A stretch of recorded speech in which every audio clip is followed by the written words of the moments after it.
Ser podcast. Hola, soy Pepa Bueno y estás escuchando Las 8 de Hora 25. Las noticias que debes conocer hoy en 20 minutos. Disfruta del episodio.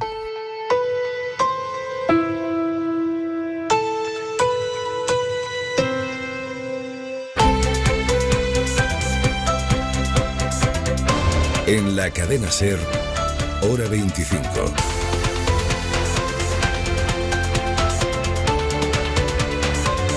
Pepa Bueno.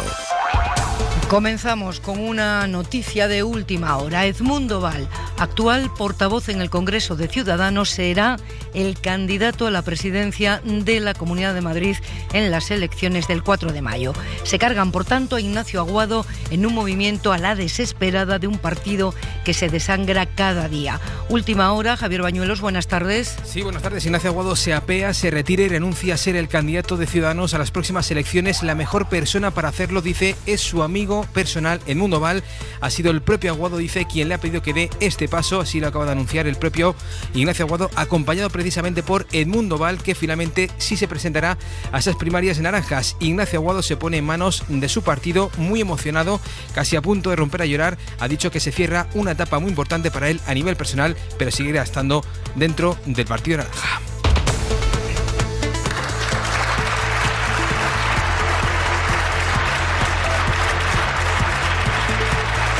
Y estos son los aplausos del Congreso celebrando que hoy España es un país mejor que ayer.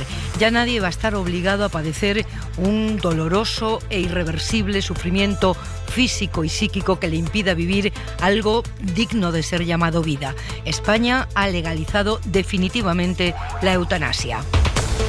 Pero mientras el país avanza en derechos civiles, por cierto, en libertades individuales que se han aprobado con el voto en contra de PP y de Vox, mientras eso ocurría, se resquebrajaban algunas de las barreras de contención que protegen nuestra democracia tal y como la hemos conocido hasta ahora.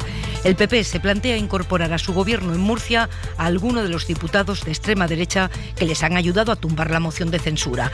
Los populares están negociando con esos 3 parlamentarios que antes eran de Vox, pero que fueron expulsados por asuntos orgánicos, no ideológicos. Y según cuentan quienes están al tanto de esa negociación, el PP baraja darles la Consejería de Educación, incluyendo la posibilidad de aplicar el veto, la censura parental.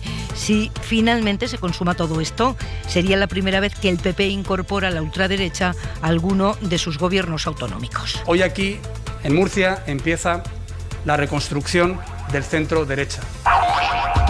España volverá a vacunar con AstraZeneca la semana que viene después de que la Agencia Europea del Medicamento haya confirmado hoy que la vacuna es segura. Así que Sanidad y las comunidades van a volver a suministrarla. Mariola Lurido, adelante. El miércoles se va a reanudar la vacunación, lo acaba de anunciar ahora mismo la ministra Darias. Mañana se van a reunir los expertos de la ponencia de vacunas, después la Comisión de Salud Pública y el lunes otro Consejo Interterritorial extraordinario.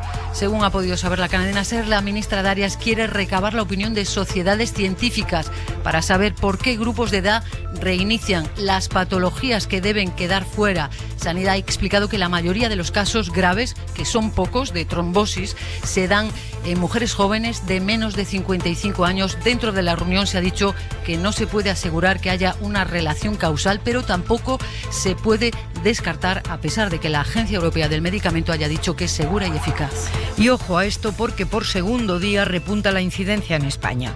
Sube a 128 casos por cada 100.000 habitantes en 2 semanas. Empieza a dibujarse en Europa un conato de cuarta ola. De restricción dans les territoires les plus durement touchés. Y el primer ministro francés acaba de anunciar restricciones muy duras. Cierra cualquier comercio no esencial y confina en casa durante un mes a toda la población de zonas en las que vive un tercio del país, incluida la capital, incluida París. Solo se podrá salir a trabajar o al colegio. Corresponsal en Francia, Irene Casado, buenas tardes. Con 35.000 nuevas contaminaciones en las últimas 24 horas, la reaceleración de la epidemia se asemeja a una tercera ola en Francia. Con esta constatación, el primer ministro francés, Jean Castex, anunció un nuevo confinamiento en las regiones donde la epidemia golpea con más fuerza. La medida afectará a 16 departamentos a partir de la medianoche de este este viernes y durará 4 semanas. Y el presidente ruso Putin contesta, Aimar, con sorna diplomática a Joe Biden. Sí, son sus primeras palabras, las de Putin, después de que el presidente de Estados Unidos le llamara ayer asesino. Dice Putin que lo único que le desea a Biden es que tenga salud, buena salud. Nosotros, aunque ellos crean que somos como ellos, somos distintos, pero sabemos defender nuestros intereses.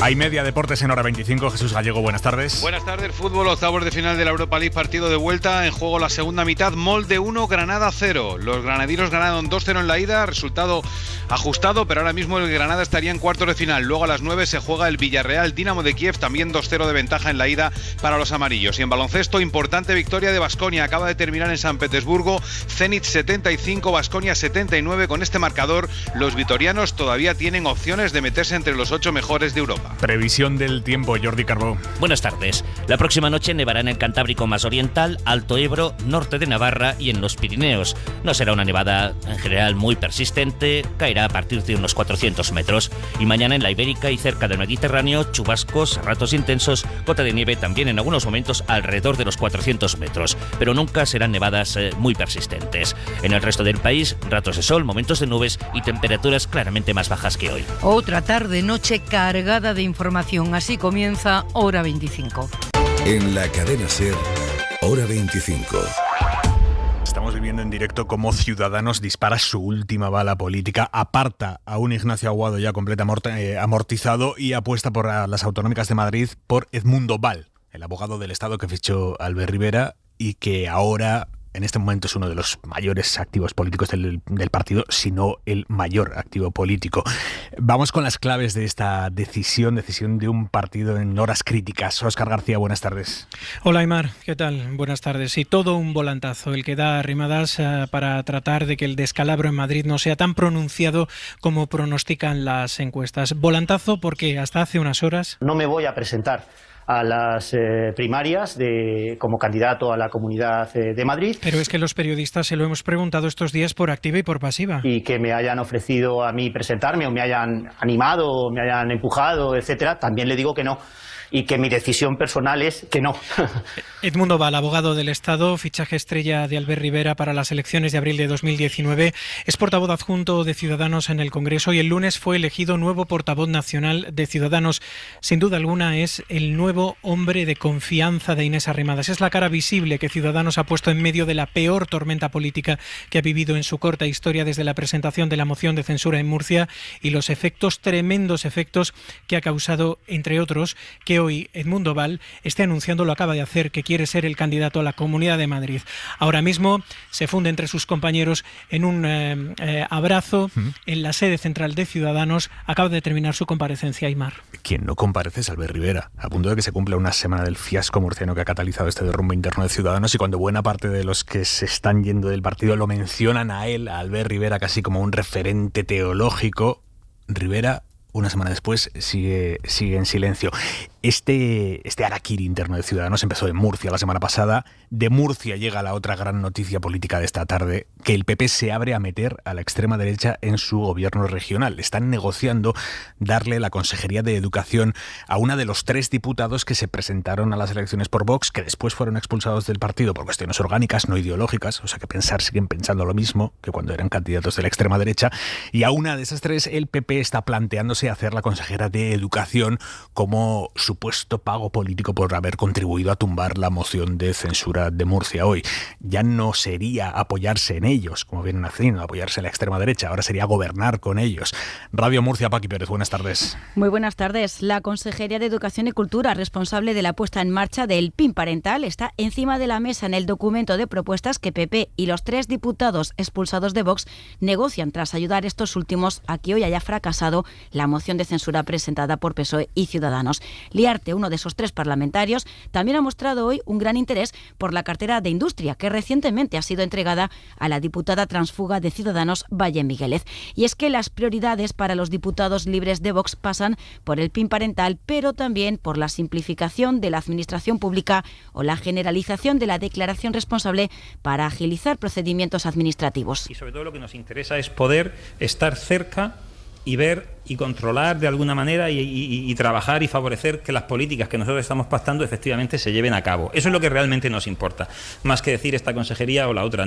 Fuentes del PP reconocen que esto está en un documento no firmado aún sobre el que se está trabajando y en ese marco de trabajo, señalan estas fuentes, no se descarta nada. Pero claro, ¿cómo casa plantearse meter a la ultraderecha en un gobierno del PP con esto que decía el líder nacional del PP hace 6 meses? El Partido Popular no va a poner los coros ni la segunda voz al proyecto de ruptura de España, ni por la izquierda ni por la derecha. Bueno, pues ahora el Partido Popular, por lo que vemos, por lo que nos llega desde Murcia, se está planteando coger esos coros, esos coristas de la ruptura por la derecha y meterlos en el gobierno murciano. ¿Cómo explican esto en Génova, Nieves Goicoechea? La Dirección Nacional del PP aclara que estos diputados rompieron con Vox y se comprometieron a incorporarse al grupo de López Miras para constituir una mayoría estable. El PP se apoya además en que estos cargos públicos respondieron al llamamiento de Teodoro García Egea para reunificar el centro-derecha e hicieron explícito que quieren formar parte de ese proyecto. Génova admite que se está negociando con ellos para que se impliquen de alguna manera en el Ejecutivo murciano y garantizar así los próximos presupuestos de esa comunidad.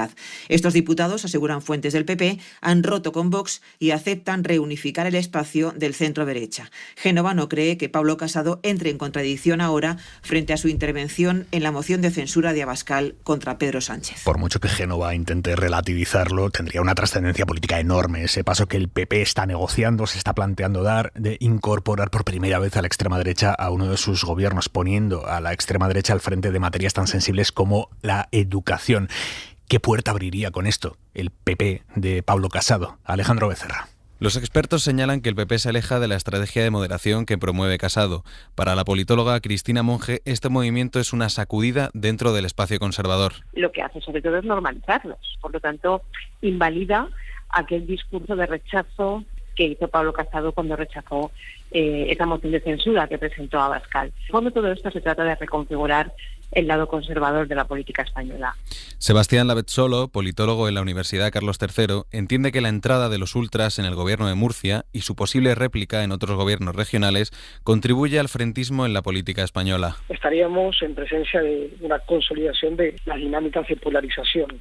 Esto generaría una especie de efecto arrastre con el PP entrando en una competición para ver qué partido en la derecha es el más duro para combatir al otro polo. El PP, según advierten, puede inaugurar así una nueva época de convivencia con la extrema derecha que dé carta blanca a las políticas de los ultras en España.